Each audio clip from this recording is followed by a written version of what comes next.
오늘 거룩하고 복된 주일 주님 앞에 나와 또 예배드리게 하여 주시니 감사를 드립니다. 하나님 아버지, 우리가 고백하였던 것처럼 여호와께서 우리의 구원이시오, 또 우리의 삶에 또 우리의 모든 원수와 또 우리의 모든 위경으로부터 우리를 건지시고 우리에게 참된 구원으로 역사하시는 주님이신 것을 고백합니다.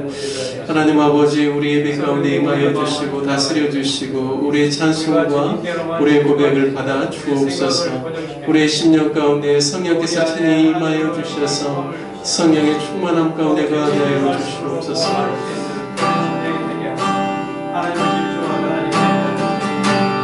우리의 심령 가운데 은혜의 단비를 부어주시기를 원합니다.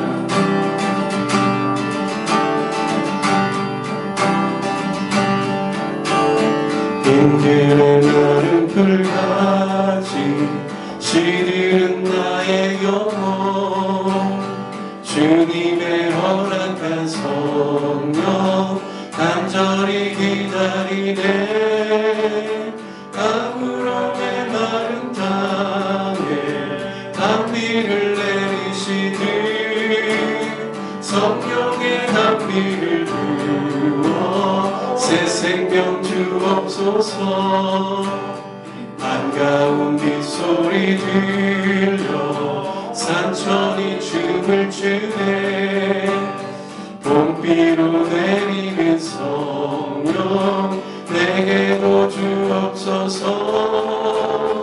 아브라함의 마른 땅에 단비를 내리시듯 성령의 단비를 부어 새 생명 주옵소서. 절 따라 우로를 내려 조목이 무성하니 갈급한 내 심령 위에 성령을 부으소서. 아브라함의 마른 땅에 단비를 내리시듯 성령의 단비를 부어 새 생명 주옵소서. 참되신 언약, 참되신 사랑의 언약 어길 수 있사오랴. 오늘의 흡족한 은혜 주실 줄 믿습니다. 아브라함의 마른 땅에 단비를 내리시니 성령의 단비를 부어 새 생명 주옵소서.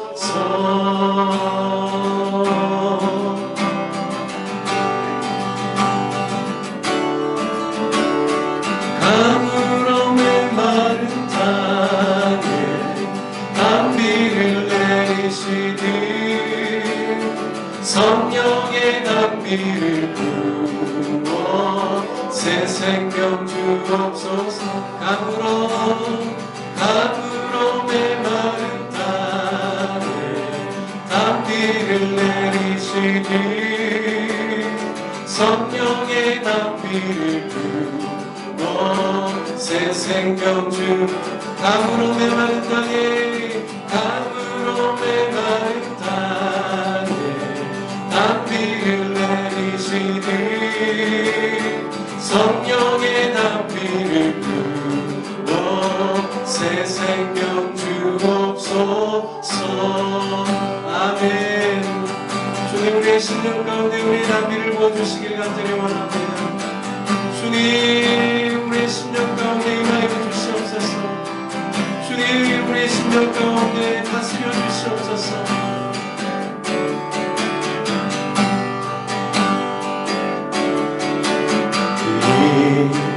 이곳에 생명샘 솟아나 눈물 보자 지나갈 때에 모자나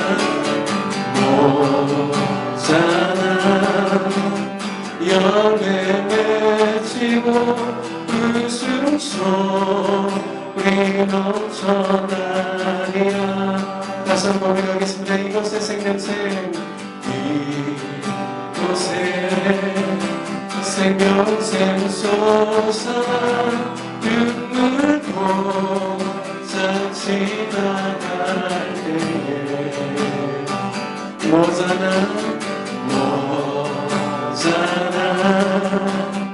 열매 맺히고 그 숨소리 넘쳐나리라 꽃들도 그늘도 바람도 바다로 찬양하라 찬양하라 예수를 하늘을 울리며 노래해 나의 영혼아 은혜의 주 은혜의 주 은혜의 주 그날의 하늘이 열리고 그날의 하늘이 열리고 모든 이가 보게 되리라 마침내 꽃들이 피고 영광의 주가 오시리라 꽃들도 구름도 바람도 넓은 바다도 찬양하라 예수를 하늘을 울리며 노래해 나의 영혼아 은혜의 주 은혜의 주 은혜의 주 꽃들도 구름도 바람도 넓은 바다도 찬양하라 찬양하라 예수를 하늘을 울리며 노래해 나의 영혼아 은혜의 주 은혜의 주 은혜의 주 꽃들도 구름도 바람도 넓은 바다도 찬양하라 찬양하라 예수를 하늘을 울리며 노래해 나의 영혼아 은혜의 주 은혜의 주 은혜의 주 우리 지금 함께 같이 기도하실 때 주님 간절히 주님을 사모합니다. 주님 다시 오실 날을 기대하며 소망합니다. 주님 오실 때까지 찬양을 멈추지 아니하며 주님을 향한 예배를 멈추지 않기를 원합니다. 주님 우리 가운데 임하여 주시고 다스려 주시고 오늘 부활 끝의 주일 예배 가운데도 성령께서 주님 주장하여 주시옵소서. 함께 우리 예배를 위해서 계속해서 기도하도록 하겠습니다. 오 주님 전심으로 주님을 예배하기를 원합니다. 우리의 마음과 정성과 뜻을 다하여 주님을 사랑하고 주님을 예배하기를 원합니다.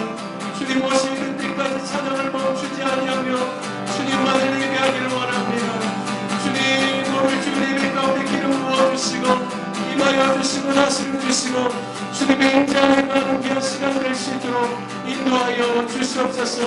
주님 오늘 예배 가운데 주께서 기름 부어주시기를 원합니다. 주일 예배 특별히 주일 학교 예배와 중고등부 예배 상년 예배 아버지를 우리 온 성도들의 전심으로 주님을 바라보게 하여 주시고 주님만을 향하며 주님만을 높이며 주의 성만을 찬송할 수 있도록 인도하여 주시옵소서.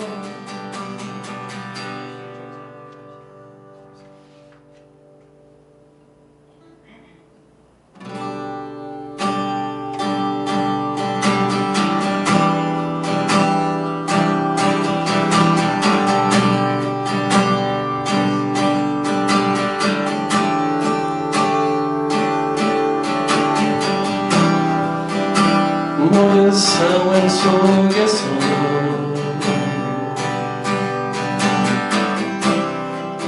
주를 찾아갈지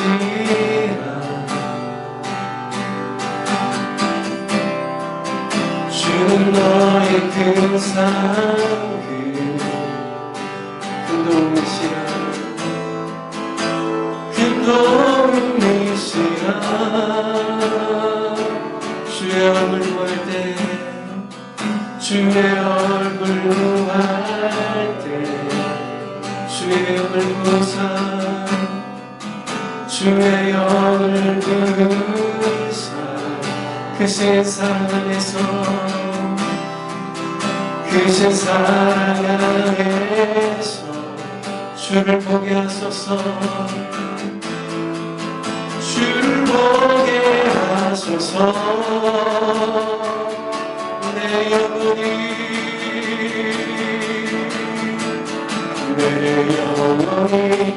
안정되고 안정되어 사오니 믿음의 눈으로 주를 바라봅니다 내 영혼이 안정되고 안정되어 사오니 믿음의 눈으로 주를 바라봅니다 내 영혼이 안정되고 내 영혼이 안정되고 안정되어 사오니 믿음의 눈으로 주를 바라봅니다 내 영혼이 안정되고 안정되어 사오니 믿음의 눈으로 주를 바라봅니다 주를 찬양할 때 주를 찬양할 때 주의 나라 이미 내게 주의 영원한 나라 주 보게 하소서 내 영혼이 안정되고 안정되어 사오니 믿음의 눈으로 주를 바라봅니다 내 영혼이 안정되고 안정되어 사오니 믿음의 눈으로 주를 바라봅니다 믿음의 눈으로 주를 바라봅니다 믿음의 눈으로 믿음의 눈으로 주를 바라봅니다 아멘 우리를 대표해서 이상현 선교사님 기도해 주시겠습니다 사랑의 많으신 하나님 감사합니다. 달리 걷는 우리의 삶을 하나님의 자녀로 삼아주신 주님의 그 크고 놀라우신 은혜에 감사를 드립니다. 하나님 우리가 주의 전에 나와서 하나님을 온전히 예배할 수 있는 하나님의 그 귀한 능력을 우리에게 허락하여 주신 은혜에 감사합니다. 주님 우리가 함께 모여 주를 예배할 때 온전히 주의 이름을 높이게 하여 주시며 하나님을 찬양케 하시고 주님의 영광을 기리는 자 되게 하여 주시기를 기도합니다. 또한 예배 가운데 거하시는 주를 만나게 하시며 주와 함께하는 귀한 시간 될 수 있도록 도우시기를 기도합니다. 하나님 일부 예배를 비롯해서 주일학교와 중고등부와 또 작년 예배에 이르기까지 모든 예배 가운데 거하시는 주님의 놀라운 임재와 영광을 보게 하여 주시옵소서. 성도님들 한 분 한 분이 모두가 다 하나님의 영광을 볼 수 있는 귀한 은혜를 더하여 주시기를 기도합니다. 이리 주의 성령이 아니고서는 할 수 없음을 인정하며 고백하오니 성령님 모든 예배 가운데 충만하게 임하여 주셔서 우리의 심령을 새롭게 하여 주시며 우리의 눈을 들어 주를 보게 하여 주시고 우리의 마음을 열어 주의 말씀을 듣게 하여 주시옵소서. 말씀을 전하시는 목사님 가운데 주의 성령으로 더하사 그 말씀의 능력을 더하여 주시고 그 말씀 우리 심령에 새롭게 새기는 놀라운 일들이 각 예배 가운데 일어날 수 있도록 도우시길 기도합니다. 하나님 우리 아이들을 기억하여 주시길 기도합니다. 이들이 어렸을 때부터 주의 사랑을 깨닫게 하여 주시고 그를 얼마나 사랑하시는지 하나님의 그 큰 사랑과 은혜를 경험하는 놀라운 일들이 있게 하여 주시길 기도합니다. 예수 그리스도의 살아계심을 경험하게 하여 주시고 그들의 삶을 돌보시며 이끄시는 하나님의 놀라운 손을 깨달아 알 수 있도록 주님 도우시기를 기도합니다. 하나님 우리를 인도하시고 우리 가운데 역사하시는 주의 이름을 찬양합니다. 하나님 홀로 영광 받아 주시옵소서. 감사합니다. 주님 예수님의 이름으로 기도드렸습니다. 아멘. 네, 서로 인사 나누시면 좋겠습니다. 한 주 동안 보고 싶으셨죠? 네, 안 보고 싶으셨어요? 네, 보고 싶었습니다. 반갑습니다. 서로 축복합니다. 인사 나누시고요. 오늘 우리에게 주시는 하나님의 말씀 열왕기하 23장 24절에서 27절 말씀입니다. 열왕기하 23장 24절부터 27절 말씀 저와 여러분이 한 절씩 말씀 교독하도록 하겠습니다. 요시아가 또 유다 땅과 예루살렘에 보이는 신접한 자와 점장이와 드라빔과 우상과 모든 가증한 것을 다 제거하였으니 이는 대제사장 hil기야가 여호와의 성전에서 발견한 책에 기록된 율법의 말씀을 이루려 함이라. 요시아와 다시 마음을 다하며 뜻을 다하며 힘을 다하여 모세의 모든 율법을 따라 여호와께로 돌이키는 요시아 전에도 없었고 후에도 그와 같은 자가 없었더라. 그러나 여호와께서 유다를 향하여 내리신 그 크게 타오르는 진노를 돌이키지 아니하셨으니 이는 므낫세가 여호와를 경노하게 한 그 모든 경노 때문이라. 여호와께서 이르시되 내가 이스라엘을 물리친 것 같이 유다도 내 앞에서 물리치며 내가 택한 이 성 예루살렘과 내 이름을 거기에 두리라 한 이 성전을 버리리라 하셨더라. 아멘. 오늘 말씀의 제목 세상의 희망 또 거룩하고 순전한 교회라는 제목으로 함께 같이 말씀 나누기를 원합니다.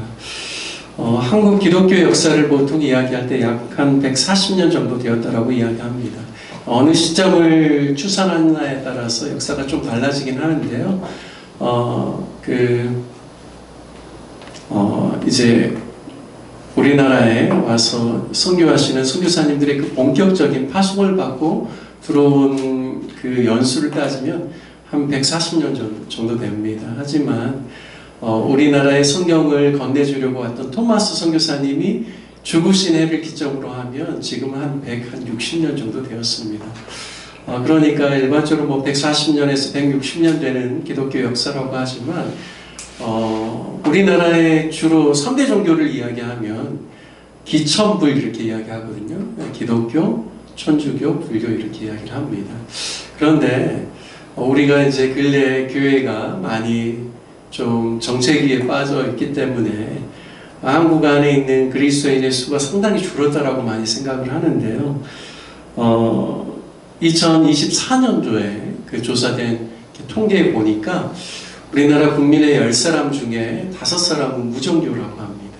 그런데요, 가장 분포가 비율이 높게 나오는 게 기독교입니다. 개신교가 약 한 20% 정도 됩니다. 그리고 그 다음으로는 불교가 한 17%, 그 다음에 천주교가 11% 정도 된다고 합니다. 그러니까 상당히 기독교가 아직도 우리나라 안에서는 그 주요한 종교다라는 사실을 알 수가 있는데요.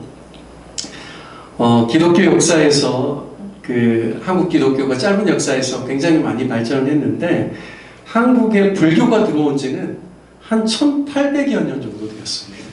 굉장하죠. 그 중에 한 1000년 정도가 국교로서 우리나라가 불교 국가였던 것이죠.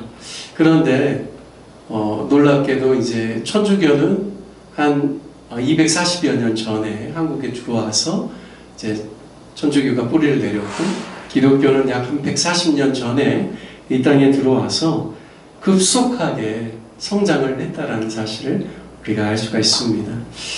참 좋은 소식이죠. 아직도 그래도 대한민국에 있는 어떤 종교보다도 개신교가 기독교가 그래도 더 많은 사람들이 찾는다라는 점에 있어서는 굉장히 긍정적이지만, 그런데 놀랍게도 호감도 조사 2024년도 작년도에 기독교에 대한 사람들의 시각, 생각이 무엇인지 호감도 조사를 해봤습니다.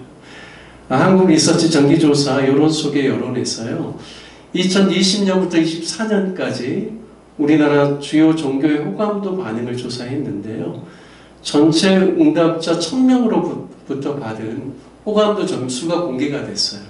그런데 가장 높은 데가 어딘가? 네. 불교예요, 불교.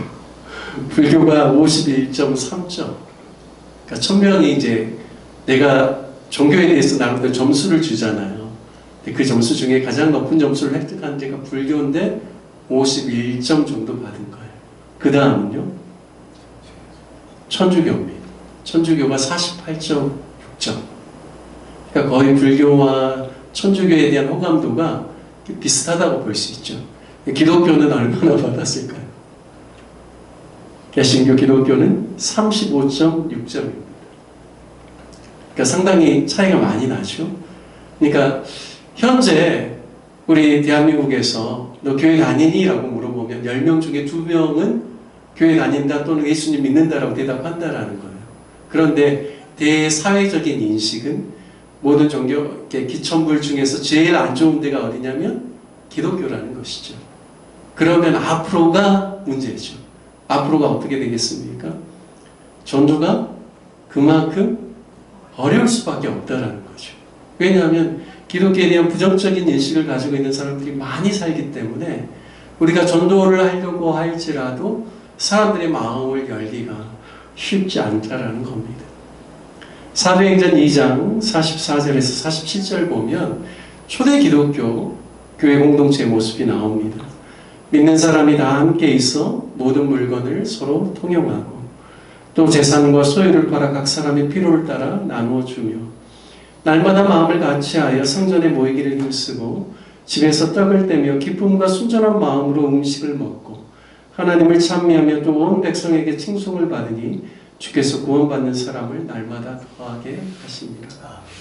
여러분, 이 말씀에 보니까요, 기독교의 본질, 정말 교회가 가져야 될 공동체의 본질이 무엇인지를 잘 설명해 주고 있죠. 그런데요, 하나님의 말씀의 가르침만을 받고 하나님을 찬미하고 예배하는 일에만 교회가 몰두한 것이 아니라, 그것뿐만 아니라 보면 서로의 물질을 서로에게 필요에 따라서 나눠주는 이러한 일들이 일어나기 시작하고, 또 집에서도 떡을 떼고 순전한 마음과 기쁨으로 음식을 함께 나누어 먹고, 이러한 모든 것들이 함께 어우러지면서 교회 안에 있는 성도들이 성도들을 향하여서 칭찬하는 게 아니라 교회 밖에 예수님을 믿지 않는 사람들, 일반 백성들이 교회를 바라보면서 교회를 칭송했다라고 이야기를 하고 있습니다. 여러분, 이러한 상황 속에서 복음이 전해질 때 얼마나 복음이 파괴력 있게 그 예루살렘 전체 안에 휩쓸고 갔을까요? 그래서 일시에 3,000명이 돌아오고 5,000명이 주님의 말씀 앞에 돌아오는 귀한 역사가 일어났죠. 그러니까 성령의 역사도 있지만 공동체가 바른 공동체성을 가지고 세상 사람들이 보기에도 세상과 다른 존재, 거룩하고 흠이 없고 그리고 순전한 그러한 우리와는 질적으로 결이 다른 그러한 사람들로 세상 사람들도 인식하면서 복음의 역사가 더 홍황케 되었다는 사실을 보여주고 있습니다. 여러분, 우리 한국교회가 약 140년에서 160년 되는 짧은 역사에도 불구하고 어떻게 1800년 역사보다 그 역사를 가지고 있는 불교보다도 기독교가 이렇게 발전할 수 있었을까요? 저는 처음 들어왔던 선교사님들의 마인드가 좋았기 때문이라고 생각합니다. 그분들이 오셔서 교회만을 세운 게 아니죠. 복음을 증거하면서 그들이 사회의 여러 가지 어둡고 그늘진 모습들을 보면서 그들이 어떻게 하면 복음으로 말미암아 사회 전반에 있는 부분들까지 변화시킬 수 있을지를 그들이 고민하면서 사역을 했다라고 믿습니다. 그래서 대부분 한국 선교사님들이 오셔서 복음이 전해진 곳을 보면 특징들이 있어요. 첫 번째는 무엇이냐면 당연히 교회가 세워지죠. 그리고요, 대부분 근대식 교육을 받을 수 있는 교육기관이 세워집니다. 그리고 또 한 가지 특징은요, 치유를 위하여서 많은 사람들이 질병으로 고통하는 보건위생의 여러 가지 열악한 측면들을 보면서 세워진 것이 병원이죠. 그래서 대부분 초기 기독교가 우리 한국에 들어와서 뿌리를 내릴 때 복음과 함께 교육이 함께하고 보건의료가 함께했다라는 사실을 우리가 눈여겨봐야 될 것입니다. 여러분, 세상 사람들이 얼마나 교회가 좋았을까요? 그들에게 가르쳐주지 않는 교육의 기회를 제공하고 또 그들의 건강과 그들의 보건과 그들의 위생을 신경 쓰면서 교회가 깨어서 그 일들을 앞장서서 할 때 사회에 있는 많은 사람들이 얼마나 교회로 인하여서 감동을 받았을까요? 여러분, 그러한 시대적인 흐름 속에서 기독교가 발전한 겁니다. 선교사님들이 한국에 들어왔을 때 정말 놀랐던 것은 많은 남성들이 술에 빠져 있고 노름에 빠져 있고 주색에 빠져 있어서 주색 잡기라는 말이 생긴 거죠. 그래서 방탕한 그런 모습들을 가진 사람들이 너무 많았기 때문에 성도들이 세상 사람들과 근본적으로 그들이 구별될 수 있도록 제대적으로 가르친 것 중에 하나는 무엇이냐면 술을 금하는 겁니다. 노름이나 또 주색이나 이런 것들에 대해서 굉장히 교회가 경계하고 그런 것들은 예수님 믿게 되면 당연히 끊는 것이 미덕으로 알고, 그래서 1960년대, 70년대, 80년대, 90년대를 지나가면서 세상 사람들도 교회에서 권사님이다, 장로님이다라고 하면 본인이 교회 다니지 않을지라도 굉장히 훌륭한 인품과 그러한 삶을 살고 있는 사람으로 그렇게 많은 사람들이 인식하였습니다. 그러니까 1900년대 교회를 보는 세상 사람들의 시선은 어렵고 힘든 사람들을 많이 도와주고 복음을 전할 뿐만 아니라 좋은 일을 많이 하는, 좋은 삶을 많이 하는 것으로 교회를 인식하게 되었다는 것이죠. 여러분, 그런데 2000년을 넘어오면서 지금 교회는 어떤 모습일까요? 많이 부유해졌죠. 물질적으로 보면, 세상적으로 보면. 그런데 그 부요를 유지하게 급급하는 모습이 오늘날 교회의 모습이 아닐까 생각해 봅니다. 초대교회가 힘썼던 복음사회뿐만 아니라 구제나 또 여러 가지 사회적으로도 그들에게 있어서 올바른 진리를 올바로 적용할 수 있도록 그렇게 가르치고 또 그렇게 복음을 전했던 그러한 모습들이 과연 우리가 살고 있는 이 21세기 안에 저와 여러분은, 우리 교회는 그 일들을 잘 감당하고 있는지를 점검해 보아야 된다고 생각합니다. 성경 말씀처럼 교회가 세상의 어둠을 밝히는 빛으로서의 기능을 제대로 감당해야 합니다. 사회전연의 부패를 막을 수 있는 치유하는 소금으로서의 역할들을 감당해야 되죠. 하지만 우리가 빛과 소금의 역할들을 잘 감당치 못하고 교회가 가져야 될 그 기능이 계속해서 상실되거나 계속해서 줄어들고 있다면 다시금 회복해야 된다고 믿습니다. 오늘 우리가 읽은 열왕기하 23장 본문의 말씀은 참 기가 막힌 말씀입니다. 당시 남유다가 왜 멸망으로 갈 수밖에 없었는지, 하나님께서 아픈 남유다의 그 역사를 통해서 우리에게 교훈하시는 바가 무엇인지를 우리에게 가르쳐주는 내용입니다. 여러분, 본문의 주인공은 누구냐면 요시야 왕입니다. 여러분, 요시야는 남유다의 16번째 왕입니다. 그가 8살 아주 어린 나이에 왕이 되었어요. 그리고 그가 31년간을 통치를 했습니다. 그러니까 그가 16대 왕인데요, 요시야가. 남유다의 역사가 언제 끝나냐면 20대 때 끝납니다.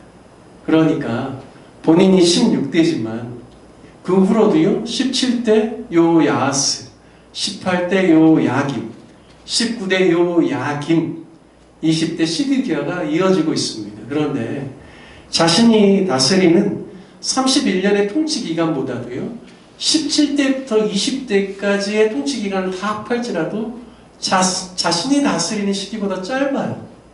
17대부터 20대까지 다 합하면 얼마나 될까요? 22년 6개월밖에 안 됩니다. 그러니까 무슨 이야기죠?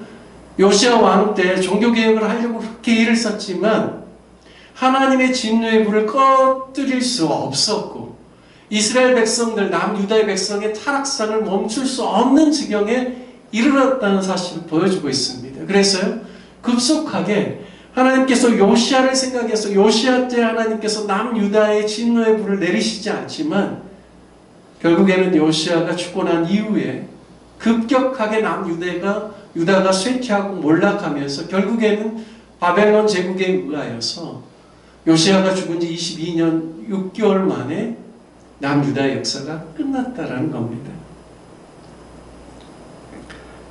여러분, 왜 이러한 일이 일어났을까요? 요시아는 굉장히 훌륭한 왕입니다.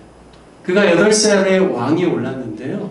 16살 때 그가 비로소 하나님을 찾았다라고 이야기를 합니다. 여러분, 이 찾았다라는 이 표현이요, 영어로는 to seek, inquire, require, investigate, demand, 다 어떤 내용이냐면요, 요구하다, 요청하다, 조사하다, 찾다, 구하다, 이런 뜻입니다. 그러니까요, 그가 8살에 비록 왕이 됐지만 16살, 우리로 보면 사춘기죠. 근데 그 사춘기 때, 그 청소년 때 그가 하나님의 얼굴을 구하고 하나님의 뜻을 묻고 인격적으로 하나님을 경험하면서 하나님의 요구에, 하나님의 요청에 그가 응답하고 또한 그가 늘 하나님께 뜻을 묻는 그러한 왕이 되었다라는 이야기입니다. 그리고요, 그의 나이 20살 때 예루살렘 전체를 정결하게 하는, 그래서 우상을 척결하는 이런 일들을 하기 시작합니다.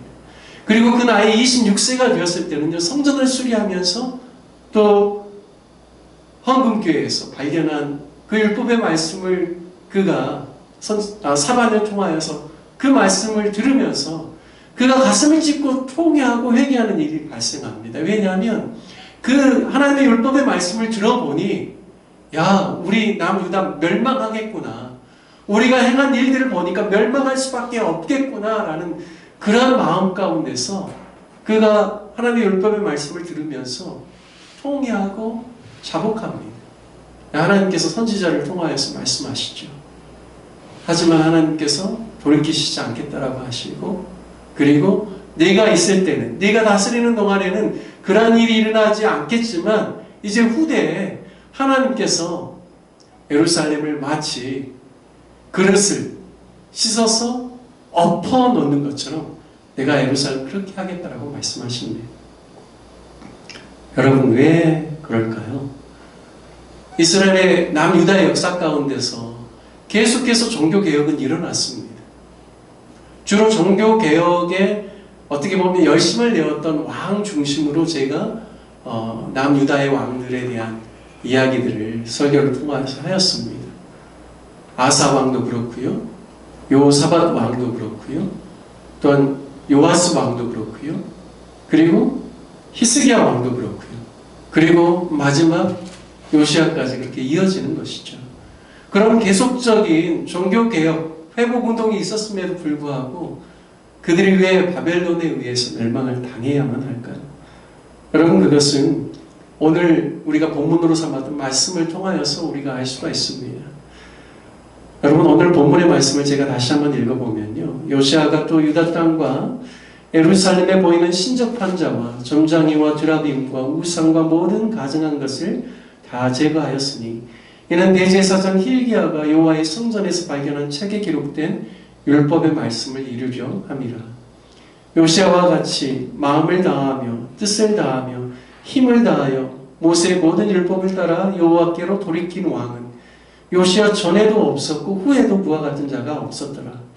그러나 여호와께서 유다를 향하여 내리신 그 크게 타오르는 진노를 돌이키지 아니하셨으니 이는 므낫세가 여호와를 경노하게 한 그 모든 경노 때문이라. 여호와께서 이르시되 내가 이스라엘을 물리친 것 같이 유다도 내 앞에서 물리치며 내가 택한 이 성 예루살렘과 내 이름을 거기에 두리라 한 이 성전을 버리리라 하셨더라 말씀합니다. 여러분, 여기 명확하게 나와 있죠. 요시아의 개혁에도 불구하고 왜 하나님께서 예루살렘을 버리겠다라고 하시는 이유가 무엇인지를 명확하게 이야기하고 있습니다. 무엇 때문인가요? 누구 때문인가요?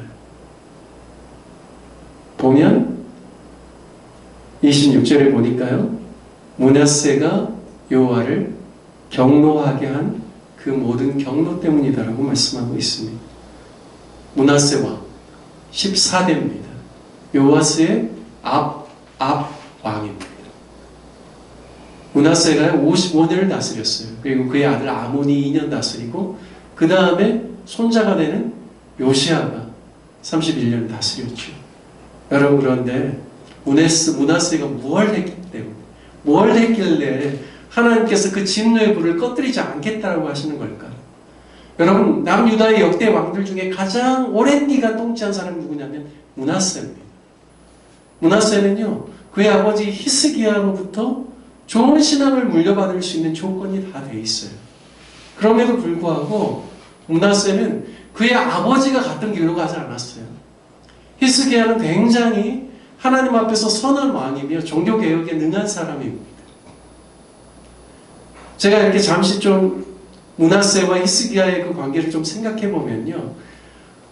히스기야가 그가 14년 되었을 때 인생의 위기가 찾아왔죠. 건강상의 위기도 찾아왔고 아수르 제국에 의해서 예루살렘 멸망당할 위기도 찾아왔는데 그가 하나님 앞에서 간절히 기도함을 통하여서 하나님께서 그 모든 것들을 해결해 주셨죠.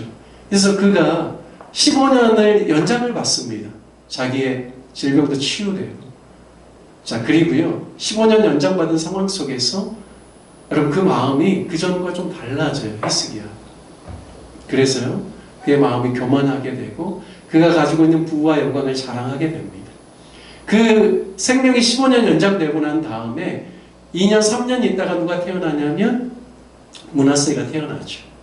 그러니까 므낫세는 그 출생의 시기가 히스기야가 가장 신앙적인 정점을 이룰 때가 아니라 그 마음이 약간 달라질 때이죠. 그리고 그가 12살이 되었을 때 므낫세가 왕에 올라가게 됩니다. 여러분, 그런데 참 므낫세가 얼마나 악한 왕이냐면요. 열왕기하 21장 3절을 보면 3절 이하를 보면 그의 아버지 히스기야가 헐어버린 산당들을 다시 세웠다 말합니다. 이스라엘 왕 아합의 행위를 따라 바알을 위하여 제단을 쌓았다 말합니다. 아세라 목상을 만들고 하늘의 1월 성신을 경배하고 섬겼다 말합니다. 또한 여호와께서 전에 이르시기를 내가 내 이름을 예루살렘에 두리라 하신 여호와의 성전에 제단들을 쌓았다. 이게 무슨 말이냐면요, 하나님의 마음이 늘 머물러 있는 곳, 여호와의 성전에 다른 제단, 다른 신에게 경배하고 예비하게 쓰이는 그런 다른 제단을 세웠다라는 의미입니다. 또 여호와의 성전 두마당에 하늘의 1월 성신을 위하여 제단을 쌓았다. 여러분, 이게 말이나 되는 소리입니까? 하나님을 예비하는 성전 안에 다른 제단을 쌓고요, 하늘의 1월 성신을 경배하게끔 두 마당에 그런 것들을 설치했다라는 것이죠. 그리고요, 자기가 만든 아로색인 아세라 목상, 그러니까 자기가 손수 깎은 아세라 목상을요 바로 성전에 세웠더라라고 말씀하고 있습니다.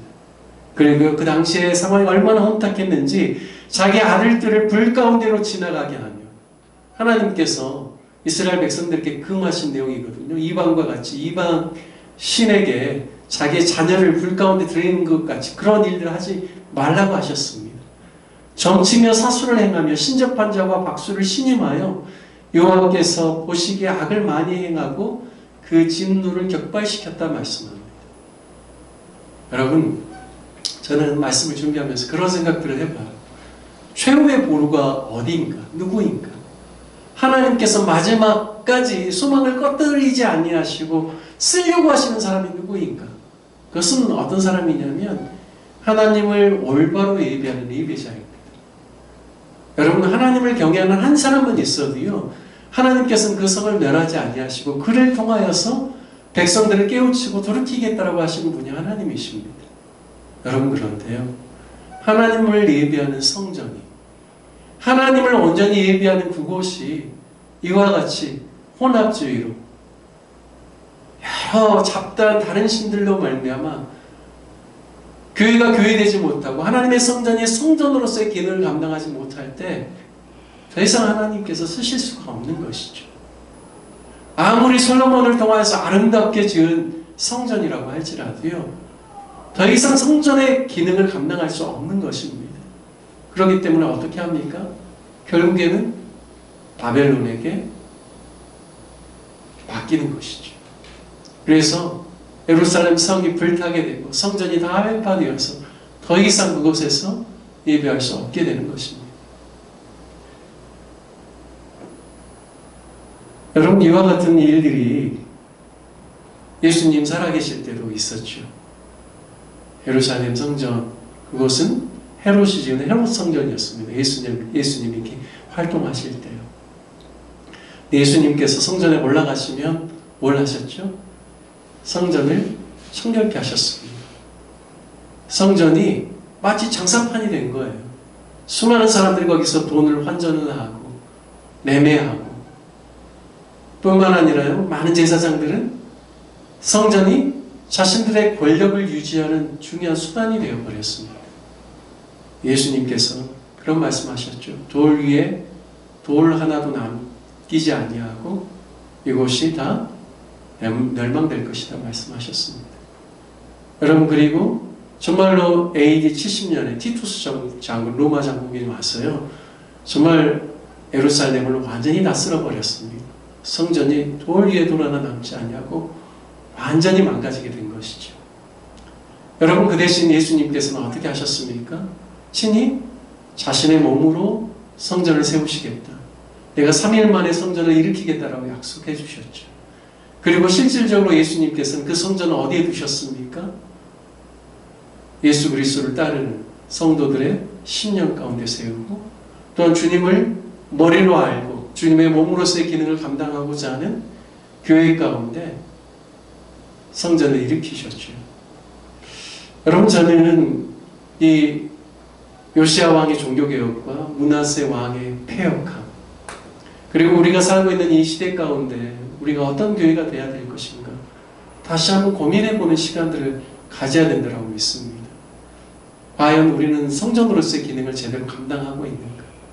하나님을 온전하게 예배하고 있는가?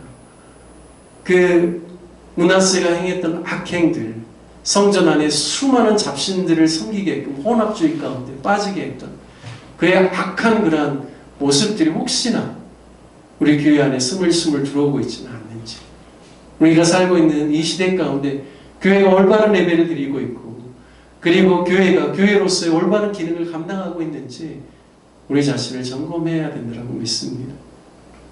여러분, 세상 사람들도요, 교회가 순전해지기를 원합니다. 자신들과 다른 결을 가진 거룩성을 교회가 늘 유지하고 그것을 보여주기를 원하는 것이죠. 그래서 그들도 교회를 사모하고 또 교회를 통하여서 그들도 변화되고자 하는 그런 마음이 과거 1970년대, 60년대, 80년대에 있었던 것처럼 자신은 교회 다니지 않을지라도 자녀가 교회 간다라면, 그래, 거기 뭐 가면 늘 좋은 이야기 듣고, 그들의 시각에서는 그렇게 이야기하죠. 하지만 교회에 대한 호감도가 있기 때문에 교회에 가면 사람이 좋은 방향으로 바뀔 거다라는 기대가 있었던 겁니다. 여러분, 우리 안에 다시 한번 우리가 무엇을 회복해야 될까요? 각자가 주님 앞에서 온전한 예배를 회복해야 되지 않겠습니까? 그리고 순전하고 거룩한 그런 마음을 회복해야 되지 않겠습니까? 주님 다시 오시리라고 말씀하실 때 주님께서 원하시는 것은 우리가 거룩한 신부가 되어서 깨어있고 주님을 맞이하고 예비하기를 주님께서 원하십니다. 저와 여러분이 세상과 타협하며 살고 있지는 않는지, 세상의 모든 정욕과 탐욕과 이기심과 그런 모든 욕심 가운데 우리도 편승해서 살고 있지 않는지 우리 자신을 돌이켜보면서 초대교회의 아름다운 그런 모습들이 우리의 모습이 되고, 하나님을 경건하게, 거룩하게, 순절하게, 순전하게, 순결하게 섬기는 저와 여러분 되어서 주님께서 말씀하신 것 같이 세상의 빛의 역할들, 그리고 세상의 소금의 역할들을 잘 감당하는 저와 여러분 되어서 마지막 시대의 어두운 세상 가운데 불을 밝혀줄 수 있는 저희들, 부패하는 세상 가운데 그들을 치유하고 회복할 수 있는 그런 교회로서의 기능을 감당하는 저와 여러분, 또 우리 교회가 되기를 간절히 소원합니다. 함께 같이 기도하면서 말씀을 마무리하기를 원합니다. 우리가 나 한 사람이 내가 교회라는 사실을 기억했으면 좋겠습니다. 다른 사람은 다른 교회 볼 필요가 없죠. 우리 자신을 바라보면서 하나님, 제가 정결하고 거룩하며 하나님 보시기에 순결하기를 원합니다. 혼합주의에 빠져서 하나님도 섬기고 세상도 섬긴다라는 그러한 헛된 생각들 하지 않게 하여 주시고, 늘 주님만을 섬기고 따를 수 있는 순전한 삶 살게 해주십시오. 우리 함께 같이 기도하고 마무리하도록 하겠습니다. 함께 기도하겠습니다. 하나님 아버지, 주의 은혜와 사랑을 감사합니다. 하나님 아버지, 우리를 불러주셔서 하나님의 자녀가 되게 하여 주시고, 주님의 핏값으로 사신 교회의 일원이 되어서, 교회가 되어서 또한 친히 우리의 심령 가운데 성전을 삼아주시고, 교회를 통하여서 성전을 삼아주심으로 말미암아 하나님의 영광이 온 땅에 선포되어질 수 있도록 역사하신 그 주님을 바라보게 하여 주시니 감사를 드립니다. 하나님 아버지, 교회가 세상의 희망이고, 교회를 통하여서만 아버지는 세상을 치유하고 회복할 수 있음을 믿사오니, 하나님 아버지, 교회가 교회다운 모습을 유지할 수 있도록 인도하여 주옵소서. 아버지 하나님, 세상의 부귀 영화를 쫓지 않게 하여 주시고, 음란과 탐욕과 정욕을 쫓지 않게 하여 주시고, 술과 또 세상의 방탕한 것들 취하지 않게 하여 주시고, 정결한 주님의 신부로서 역할을 감당하며 마지막 때를 깨어서 준비하는 하나님의 사람들 되고, 수많은 사람들에게 그리스도의 복음의 빛을 전하는 저희들 되게 하여 주시고, 세상의 어둠과 세상의 모든 부패를 막는 하나님의 사람, 하나님의 교회로서 온전히 세워질 수 있도록 인도하여 주옵소서. 주님, 그래서 마지막 시대에 하나님께서 우리 가운데 주신 우리 교회의 사명을 잘 감당케 하여 주시고, 지역사회를 살리고 온 열방을 축복하는 교회 될 수 있도록 인도하여 주옵소서. 이제는 우리 주 예수 그리스도의 은혜와 하나님 아버지의 무한하신 사랑하심과 성령님의 역사하시고 충만케 하여 주심이 참된 교회의 모습을 회복하여 세상의 소망이 되고 빛이 되며 세상을 치유하고 회복하기를 소원하는 우리 로뎀나무 교회 모든 사역자분들과 모든 장로님들, 권사님들, 모든 재직들, 모든 성도들 머리 위에, 그리고 사랑하는 우리 주일학교 학생들 머리 위에와 저들의 가정 위에, 우리 중고등부 학생들의 저들의 모든 학업과 또 인생의 진로 위에 이제로부터 영원토록 함께 하시기를 우리 주 예수 그리스도의 이름으로 간절히 축원하옵나이다. 아멘.